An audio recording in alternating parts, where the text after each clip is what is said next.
What's up, everybody? Thanks for stopping by my channel today. My name is Daryl and I am standing next to my trailer and I have something in it. Now, I told you in the last video that I would need my trailer when it came to this duplexer for the 6-meter repeater. Let me turn the camera around and I'll show you exactly why. Okay, and there is the duplexer for the 6-meter repeater. Quite a bit bigger than a duplexer for 2 meters or 440. My trailer is 10 foot long. These cans are 7 foot long. So special provisions need to be made in the shack where they're going to be located. We might have to do some construction and make that shack a little bigger. They're going to be quite a bear to wrestle off of this trailer and get them nestled in my shop somewhere where they're not in my way and where I can begin to tune them. We're hoping that they're going to do the job for us, but they are a monster.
Well, I got them. I got the pallet dismembered, and I'm kind of sliding them off into the shop. Yes, this is definitely something for 2 people, but unfortunately, I'm only one. So it made it a little bit lighter, getting rid of the extra wood, but they're still pretty heavy for 1 person. So I put a moving blanket down here on the floor, and I'll set the end down on here and kind of carry them across the moving blanket, and then I can pull my trailer away. And hopefully, in the end, I will find a place to stand these up and get them out of the way until I'm ready for them. So they are big, and they are as heavy as they look too. But just think how much fun they're going to bring once this whole thing's running. Well, it's been about a little over a week since I bought the duplexer home on the trailer, and about the day after I did that, my wife and I both tested positive COVID.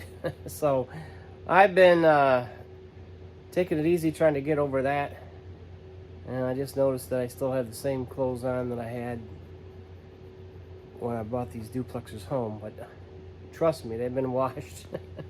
It's just cycle number 2. So anyway, I am in my shop, and as you can tell by my voice, I'm still recovering, and hopefully about another week this will be all past me. So still got a little bit of sore throat and sinus going on here. So anyway, the duplexers are here in my shop, and I'll put a picture up next to with me up next to them. Now I'm 5'5", so they're pretty tall, and I'll need to. They're not really designed to be set up on end like this, but I needed to get them out of my way. They have brackets on them that make them wall mountable. So when we put them in over at the shack, when we install the repeater, they'll have to go hanging on the wall. So, and that also will keep them out of the way of being dented or things happening to them, hopefully. So let me turn the camera around, and we'll take a look at them. All right, well, they're bigger than my camera lens. So they are 7 feet tall. That's just the top of the actual can. The plunger's on top, probably another, I don't know, 5-7 inches. So they're pretty tall.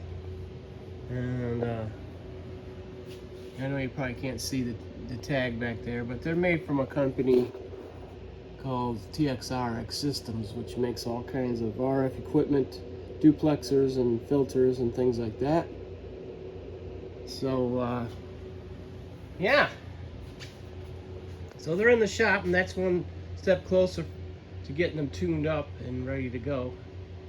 So when I do tune them, I'll have to lay them down back on their sides again, so I could do the tuning, and then we will at some point test them out with the repeater. So that's where we're at right now. So yeah, bear with me. I'm still tired. I'm worn out from this COVID. I just decided the only way I was going to get better 100% was just get out here and start doing some stuff. So we're getting back on this repeater gig again. So anyway, the next thing we need to do is we got the repeater pretty much mounted in here. The next thing we need to do is get some power to this controller. So somewhere over here, on here, I got a spool of wire, and look at that. This is from Radio Shack, $4.29. What do you think? I don't know when I bought this, but what do you think that would be worth now? And I found a fuse holder. We're gonna have to make our own cable. And then let me turn this thing around here.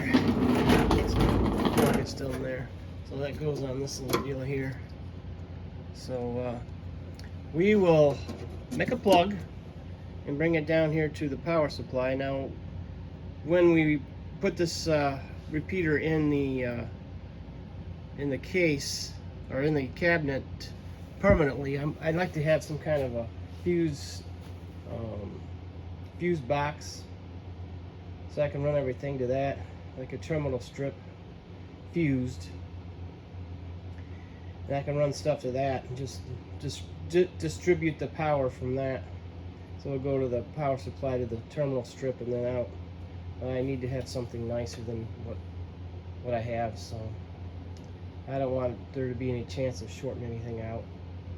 So we can we'll make our power cable, and hopefully I won't have to do a whole lot of messing around to remake it again when I get to the point where we're mounting it permanently. So let me make a cable. Oh, before I do that, I did get some stuff in while I was sick. I bought a new 16-pin connector for the receive radio. I have some. I didn't want to butcher up a cable, so I decided not to destroy a cable. I just make a new one. And then this one here is the cable that goes from the port to the radios. So I got that from an eBay seller, and we'll take a look at that when I make the cable too. So hopefully by the end of this video we'll have power to, we'll have power to the receive radio and power to the controller. and then hopefully when I go on my trip that I had to cancel because I was sick. So hopefully when I take that trip, my buddy will have one of those spare connectors or old connectors that I can butcher up and make a cable for our transmit radio. So let me make this cable up and then we'll be back and we'll put some power to this controller. Well, here we are. We got a power cable all made up for the controller. I found this old fuse holder, so I put that in there. And we got a 1 amp fuse in there, so I need to go look at the schematic and the specifications and find out exactly what size fuse I need to put in here. But for now I just have an amp fuse in there. So let's wire this up to the controller and the power supply, and we'll put some power to this controller and see the lights, the pretty lights. We'll see the pretty lights light up. Okay, I got the power cable all connected up. Now when I hit this power button down here for the power supply, we should see the lights light up briefly, and that will let us know that we got power to the controller. So let's hit the switch. Oh boy, look, it came on right away, and there we go. So we got power to the controller, and now we need to get a cable made that runs audio from the radio, the receive radio, to the controller. So let me let's go over here. That's our box we got here. I'll pull this thing out of the box and we'll take a look at it, the cable that I got for it. Okay, this is the seller that I got this cable from. He's on he or she is on eBay. So I'll put a little link in the description of this video for that for this eBay seller. And you can see this is the way they got everything packed good. So here's our cable that ordered. And this is like a clone of the cable that Escom used to sell for these, or they used to sell them, and it came with the repeater controller also. And then they stopped supplying them, selling them. So this eBay seller took over that job, and they're very well made. And when we take this thing out of the package, you'll see that. But I didn't want to go any other way with this controller. I could make my own cable up, but the audio I want to have a shielded cable for, so this is the best way to go. You'll get less interference, less issues if you got the proper cable. So this is the way we're going to go. Okay, I got out of the bag here, so you can see, let's see if I can get this to, if I can get it to focus, but you can see that these are, there's a nice audio cable here. There we go. Oh, here. So that's our audio. We got 2 audio cables, one for the receive radio, one for transmit audio. And then these other wires are for all the other control circuits like core and PTT and all that. So I'll separate the wires out to where they go, and then I will fix up this cable here, and then we should have the radio side of it done, the receive side of it done. And then when I get that other connector for the transmit radio, we'll do that side. So let me put these 2 together, and we'll come back. I'll come back and we'll plug it in and see what goes on. I was looking at this cable, and they sent this little key along with it. Now you can get this from the Escom website, but on this one here they actually called out, like he has a yellow or green heat shrink on here, and calls this wire out as being the RX audio here. So, and then red is called out as being the TX audio. So that makes it easy for me. The color code for the wire colors is here and what they are, so I don't have to come back here and try to buzz out the connector to find out what pin is what.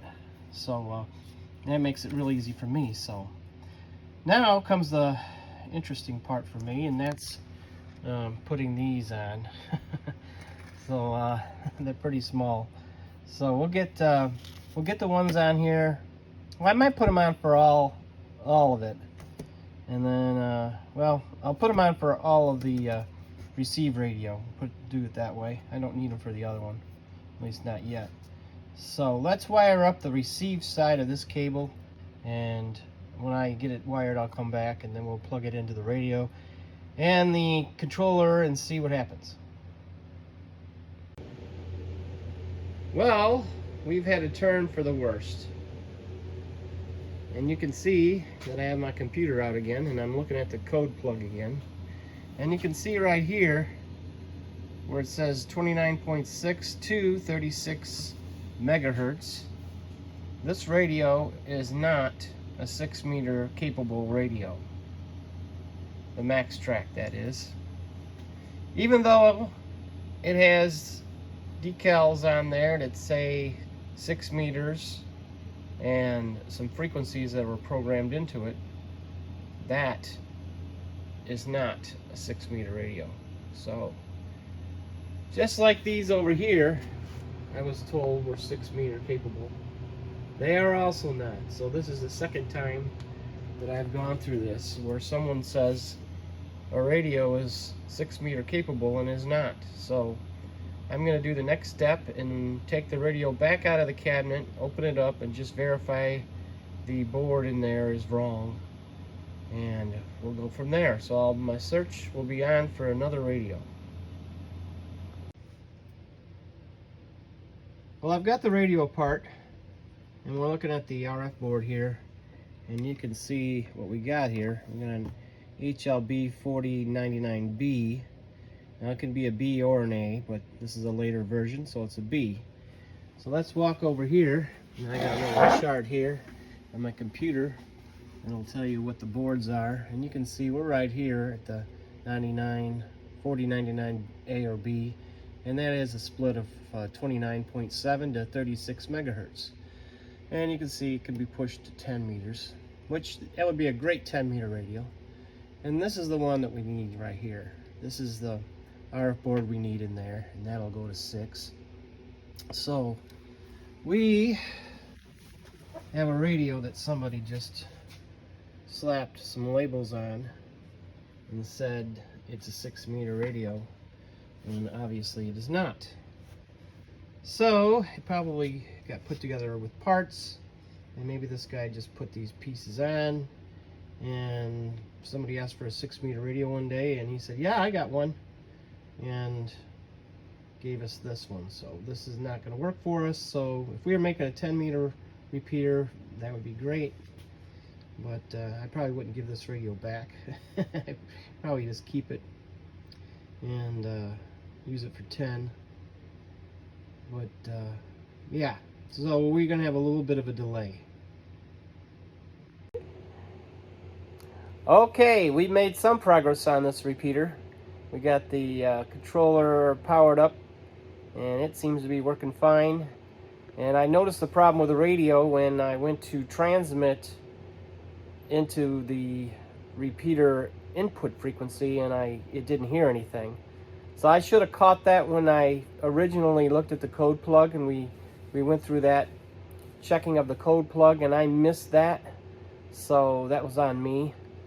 But we'll look for the proper radio, and when I get that radio, then we'll move forward on this project. At some point I'll probably tune up these cavities and get them working, but for now I gotta take a break on it. I'm gonna check this Mara track out and make sure that it works properly. But yeah, it's a shame, it's a setback, and we'll get moving on it soon. So I hope you enjoyed what you have seen. even though the outcome wasn't what we wanted. If you like this type of content, you can like and subscribe to my channel. That would be great. And I just want to thank everybody who's subscribed to my channels and watched the videos. Thank you very much, and I appreciate it. So, until the next time, thank you for being here.